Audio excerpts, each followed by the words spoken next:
What to do in Vietnam. If you're thinking about booking a trip soon, or if you already have a trip coming up, here are some of my best recommendations as someone who used to live there.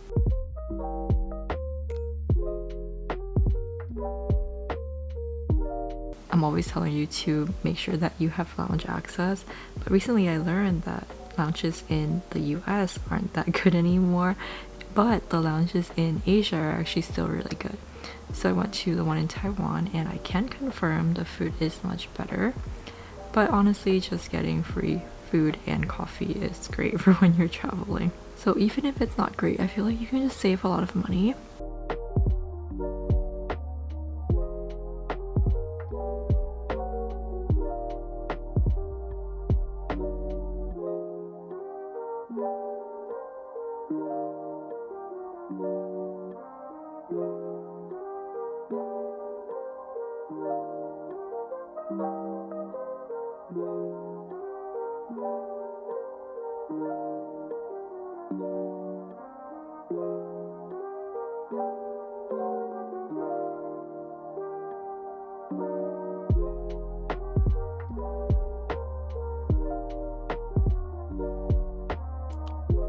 Once you land, be prepared for the humidity of Vietnam.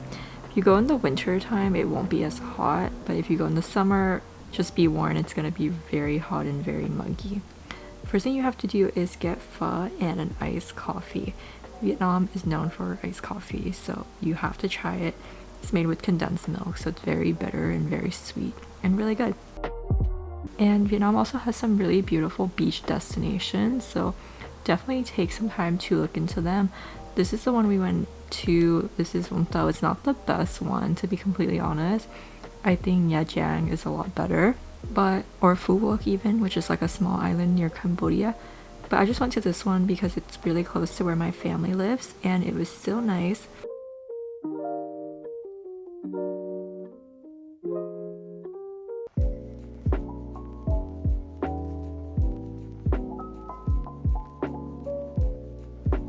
Something that you might find interesting about Vietnam is when you go to the beach, depending on which one, you might see people just wearing their normal everyday clothes and not wearing bikinis or bathing suits, because Vietnamese people can be very conservative, so you might see that. And if you're wearing a bikini, people might like look at you. It does depend on the location. More touristy locations don't tend to have that issue. And the food is my favorite part about Vietnam, so if you are not a local, if you don't have any locals to like guide you, definitely look into some kind of food tour where the locals kind of take you around and let you try the best foods. I think that would be a really good route to go, rather than just kind of like doing it on your own. You definitely can, but it would be better. We made it to Vietnam. I didn't vlog at all yesterday. Well, I didn't talk at all yesterday because I was so tired. But we came in, landed, and now we're at the beach, and we're staying at this like place that my whole family is staying at for like a day, and then we're going home later today to my uncle's house, and then I'm going to Singapore in like 2 days, and Malaysia. We're going on like a tour, so I feel like this has been really chaotic and I don't really have any plans to do anything. I feel like I mostly came just to visit family, so it's gonna be like a really low-key chill vlog. But the food has been so good, even though we've only been here for like 1 day. I woke up and did my lashes. Also, this is very common, just like a huge mess. We were here for 1 day and look at the mess we made. But I basically woke up the next day and my cousin made me coffee. She like scrounged up the last of it. She's so cute.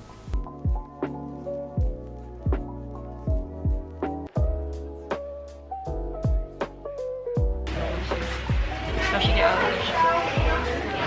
Should I stay in the shop? I can get out. Bye!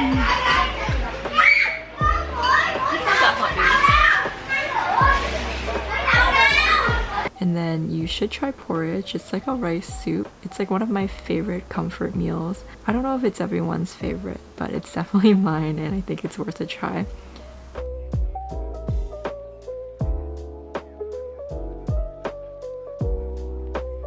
The fruit is also really good in Vietnam. It's very fresh, so try that as well. And here the children were obsessed with being on camera.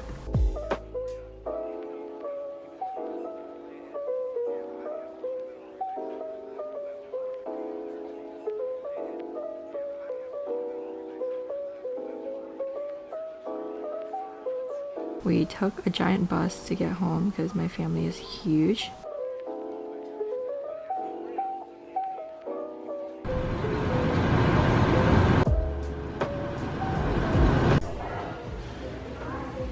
Just got to my uncle's house. We're staying in this room. It's hot, huh? Huh? I'm obsessed with hammocks. I'm so happy to be on this one.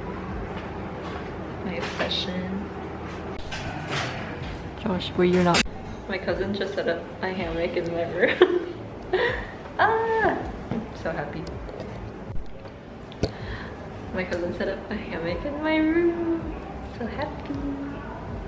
This is rau mat. It's kind of like a green juice, I would say. I don't know if everyone would like it, but I do, and it's something fun to try, something different. You should also definitely get boba and coffee late at night. In Vietnam, it's very common to go out and get street food at night, or just go get coffee, matcha, whatever. I think it's just like a very fun thing to do.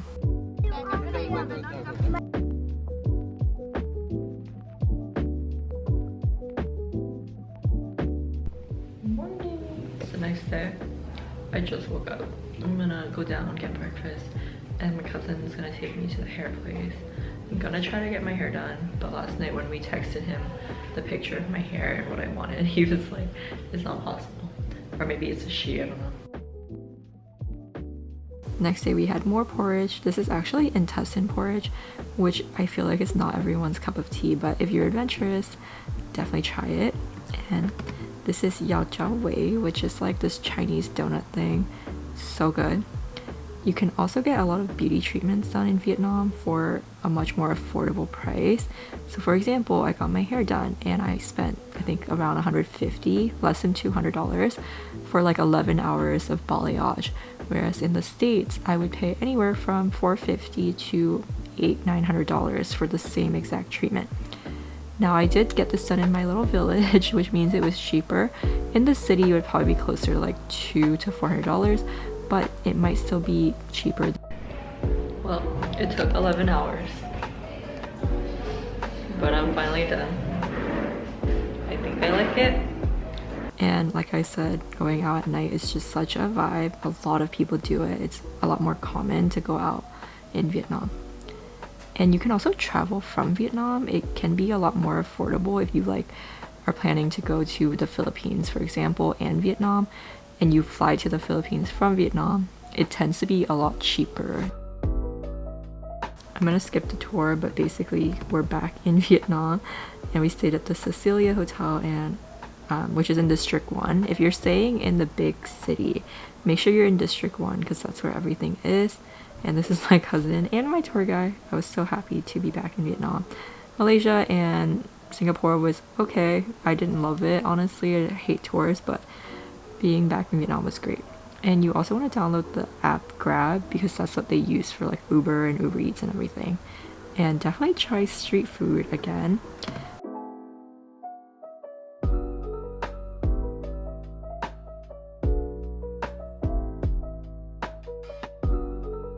This is Up, which is like a really popular, kind of like a bar snack. People like to drink beer. Yeah, alcohol is a huge thing in Vietnam. People love to drink in Vietnam, specifically beer.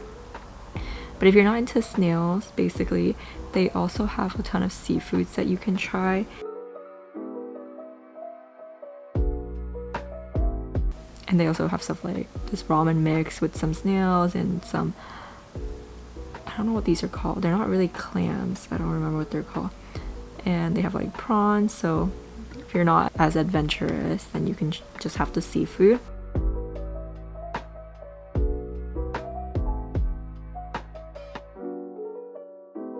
And then try egg coffee because this was invented in Vietnam and it's really good. It's basically just like a really creamy whipped egg mix cream on top, and it's amazing. My cousin told me that the cafe apartments like specialize in it, and that's where we went, and there's so many different ones that you can try out. She convinced me to get the hot one because she said that's like it would be better, but it's so hot in Vietnam that I honestly think getting the ice one would be better. We tried both and I prefer the ice one.